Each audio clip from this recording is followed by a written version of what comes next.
Welcome into another episode of the Division II Baseball Podcast. Before we get started with today's episode, we would like to shout out and let you know that the Division II Baseball Podcast is proudly brought to you by our good friends at Pro Baseball Radar. If you're looking to make smarter recruiting decisions in the transfer portal or on the JUCO circuit, Pro Baseball Radar is certainly your go-to resource for understanding player performance across all levels of college baseball. With their proprietary formula, they've placed stats from over 1,700 programs on the same scale. It helps coaches, athletes, families, and agents compare competition levels like never before. If you need to filter by home state, handedness, or other key factors, that's not a problem. And if you want to see how players historically perform when moving up or down conferences, their one-of-a-kind transfer history database has got you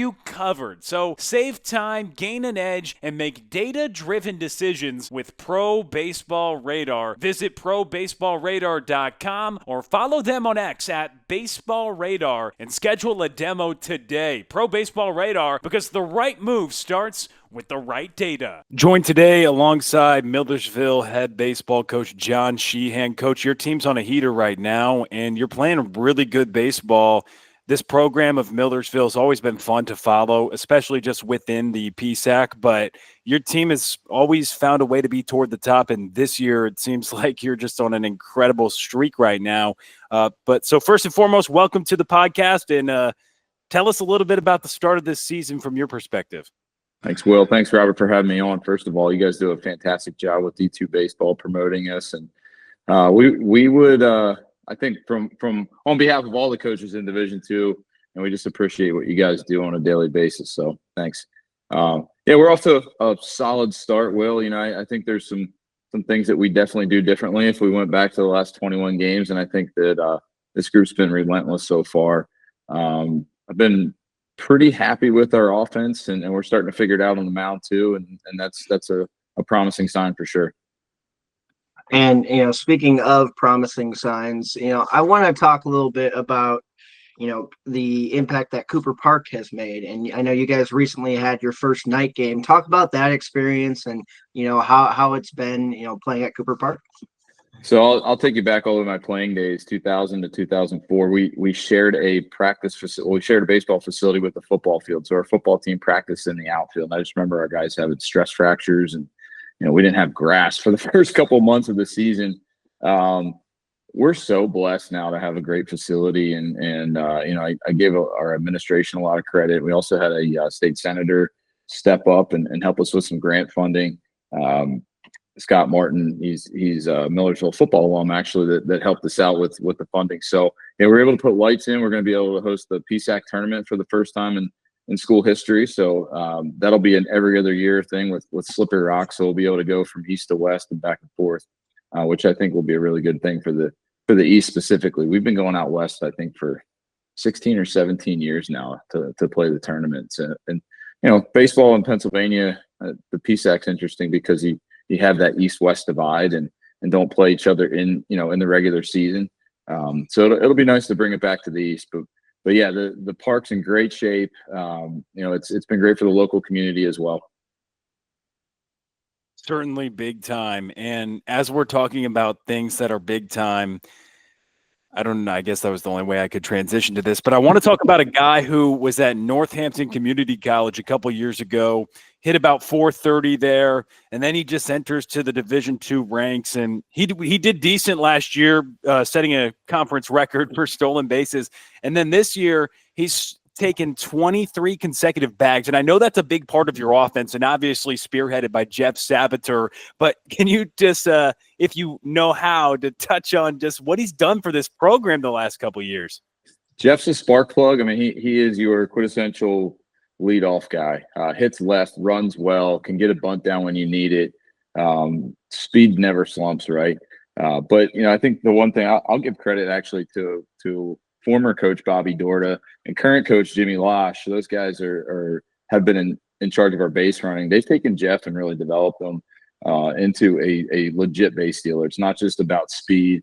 He reads arms well. He gets great jumps. He knows when to run. it's been impressive. It's been a lot of fun to watch. So, I mean, he is definitely a threat. And it's one thing to be able to steal 57 bags last year. It's another thing to come back out and start doing it the next year when everybody's actually looking for it.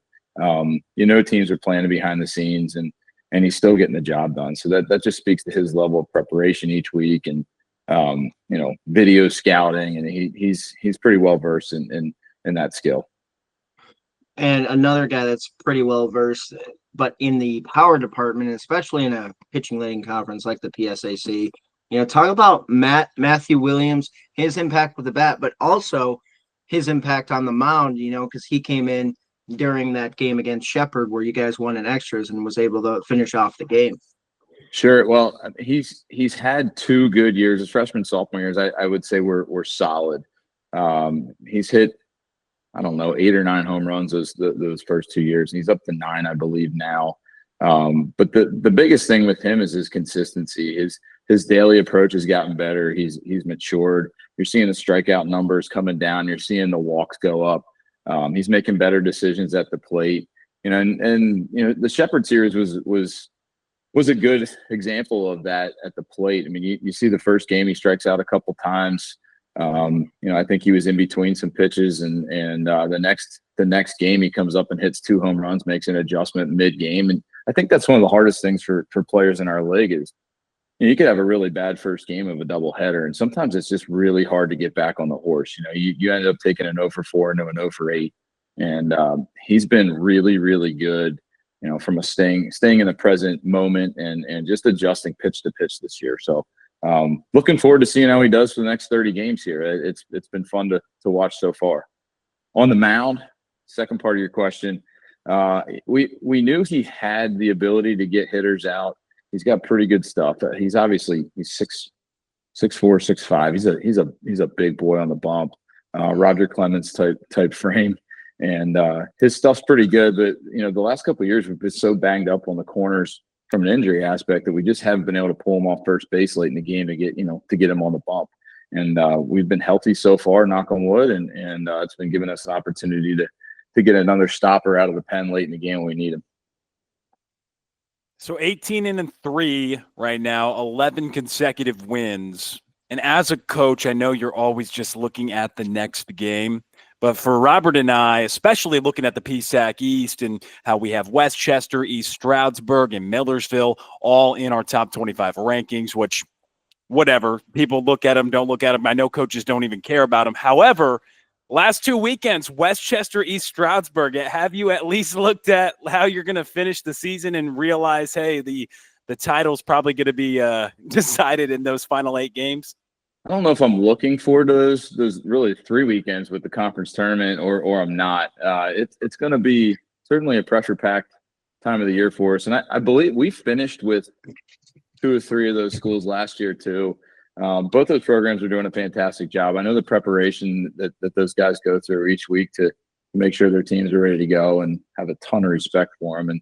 And the East has been a battle every year, really, but it's been really tough. I mean, I don't think we're in a place where we can't talk about Shippensburg, our opponent, this weekend either. So I mean, it's just really good baseball. I know Ship's going to probably run out a draft type arm on Friday against us, and iron sharpens iron. Though I think it really has helped our conference make a little bit more noise in regionals and in the World Series the last 10 years or so, just because of how tough the East it has been. And Coach, I want to kind of go back to the beginning of this win streak and talk about a performance that you kind of mentioned to us, and I saw personally watching the game. Joe Morrissey going 12 pitches, 12 strikes, striking out 4 batters in a row, and his performance there against DUville. Talk a little bit about that, just, the impressiveness of that and just being able to witness it live. I don't know that I've ever seen it before. We actually hit in the park home run that day too. I think it was Keegan Soltis. So just two odd things. The immaculate inning plus 3 strikes, and then Solt hitting the home run. Joe's been better and better. The longer we've had him, the more we got to know him. He was actually trying to be a 2-way guy. We had a long conversation a couple weeks ago, actually just prior to that start, and said, man, think you're burning some extra calories. I think you're burning some energy. Maybe it's just, best that you get on the bump and help this team. He's been really good in the past. He was a Division III transfer, pitcher of the year in the Centennial Conference. Went to Barry, had an okay season last year after a year off with Tommy John, and I think you're just starting to see him hit his stride now. He's 24 months or so off of Tommy John, and historically that's what we've seen, where guys will come back after 12 months and pitch, but sometimes it takes them 2 full years before they really trust it, and I think we found a really good one there with Joe. Millersville's been one of the most consistent teams in all of Division II baseball in getting to the NCAA tournament and having just consistent success, wins. And so I know that the landscape of the region perhaps a little bit changed up this year. Anyway, though, I kind of want to take us back. I know Robert took you back to the beginning of the streak. I want to take you back to the end of last year. I know there were some challenging times there with the getting swept at the end of the season, bounced in the conference tournament, still getting to a regional. But did you guys take some of that end of the year into the offseason and parlay it to a monstrous start to this season? I think we had. We talked a lot about taking a little bit personal in training camp. We actually had that conversation yesterday. But I really do think it's a new team, and with Division II, it's not as impacted with the portal as I think these Power 4 schools who are 90% transfers. But there is some challenge there. I mean, you look at Connor Blantz right now, our number one. He's a 5th-year guy. He's a local kid, so we had some history there with him and knowing him personally. But you put him into a rotation, you put him into a clubhouse, and there's definitely some work to do with building teams there, which I've enjoyed. So from some regard, but I think it's also created some challenges. Going back to last year, I think there are some guys that were hungry. Brent Taylor's back after taking a year off. He missed it a ton and wanted to come back and play his 5th year. So I think he's got a chip on his shoulder.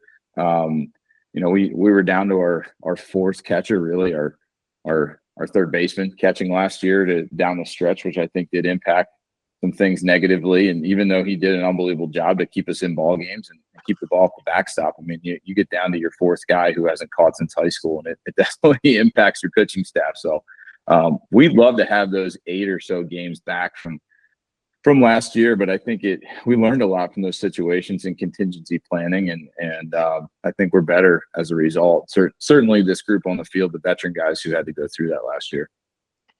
And speaking of kind of going to the rotation, you mentioned Connor Blantz. Your main guys in the rotation all have a strikeout to walk ratio above 3 as of right now, and talk a little bit about the impact, especially in those PSAC weekends where you're playing 7-inning doubleheaders, of having guys being able to take the bump and throw strikes.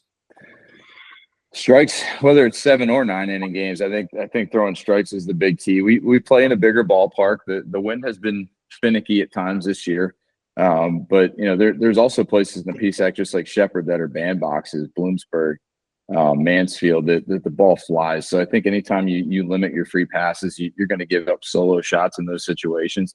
We talked a lot about it. I think the teams that win in our league consistently are the ones that limit the free 90s, and as long as we can create them on offense and limit them on the pitching and defensive side, we're going to be pretty successful and win most of our games. And I think that's all we really can control. I didn't want to get through this interview without bringing up Eli. You're leading your pitching staff. I know that he was one of the more accomplished pitchers that this program has seen, and especially coming into a year where last year you had one of the best 1-2 punches in the country. And we felt bad at times calling it a 1-2 punch because then Connor Cook started throwing so well, but obviously Kalina and MyCut.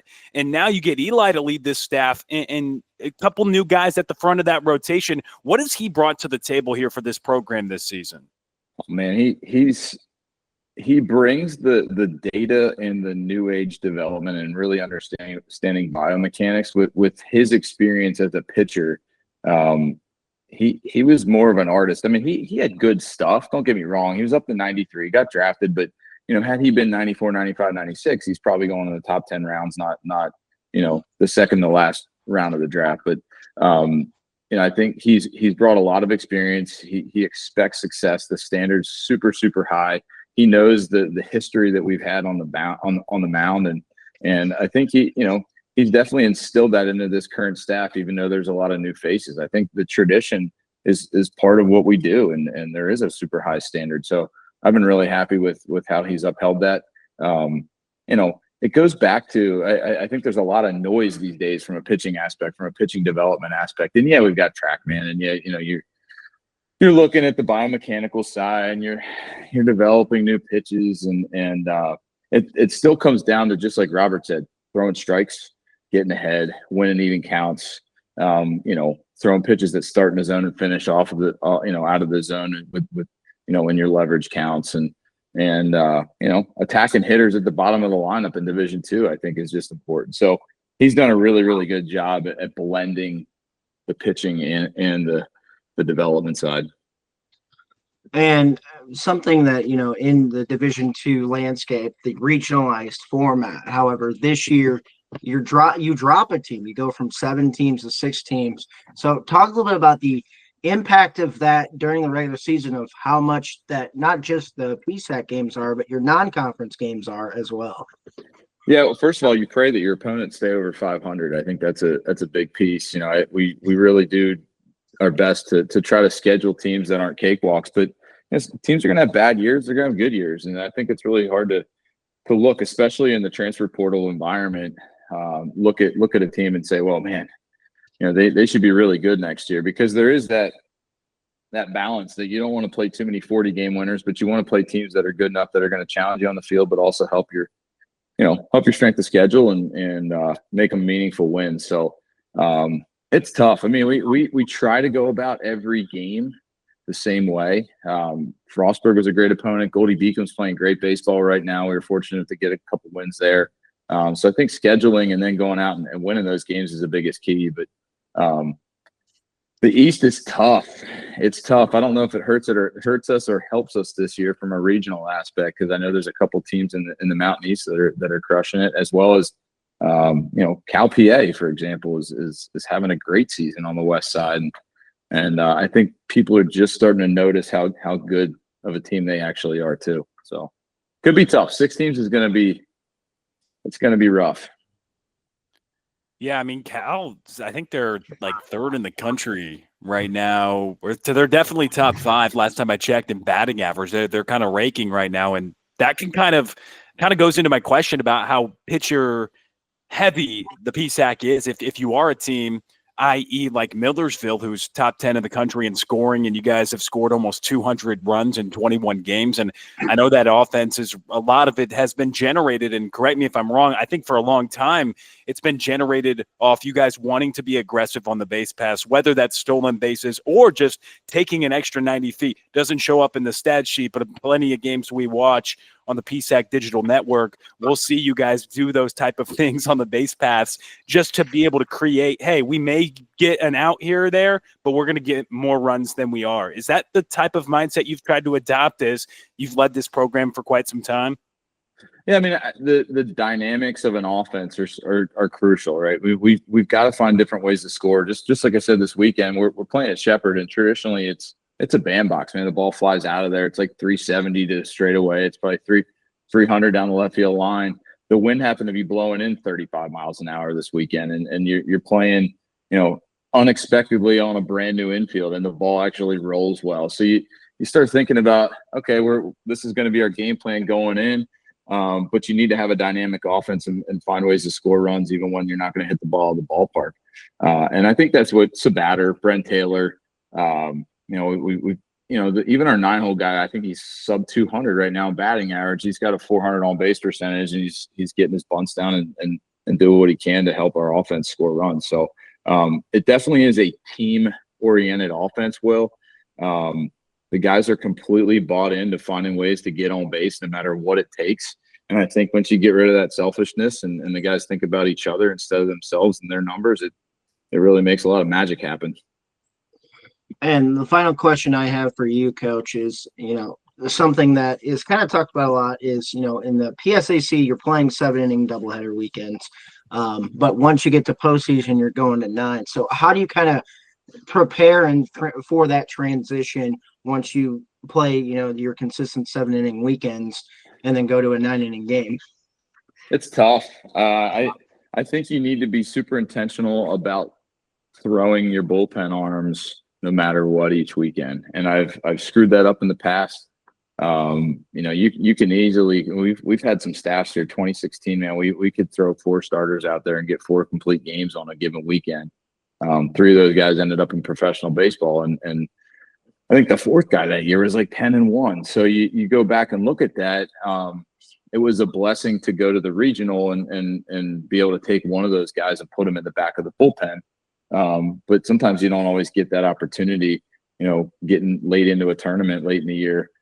So I think you need to be really intentional. I think we do have a couple really good bullpen arms that like that role, but it's up to me to manage them and make sure they get in the game and they're getting consistent work. And that's a big key. It almost blew up on us last weekend. You got a couple guys that had a 7 to 10 day layoff and they come out and they're a little bit inconsistent. And, the guy Blankenville, we took out in a 5-0 lead, he's kind of rolling and the bullpen cost us a few runs, and all of a sudden we're in a ball game as a result. But I think those are the chances that you have to take in order to make sure those guys are ready to rock and roll late in the year. And Coach, my final question for you, I know Millersville just means a lot, right? When you go to a place and now you've been there nearly 2 decades as a head coach, and certainly all the memories that you've had, and it stands out even from people on the outside looking in. It's pretty clear to see. But my question for you is, you're playing 2004 at Millersville, having an incredible year, and then you become hitting coach just a few years later. You're fairly young as a head coach, and now 18 years later, you've built up this program into a national powerhouse.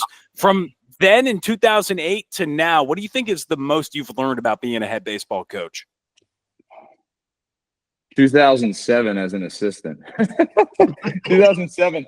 Man, we were 9-37. We opened up the season at Nova. I think it's been a long time, Will, but we went to Columbus State.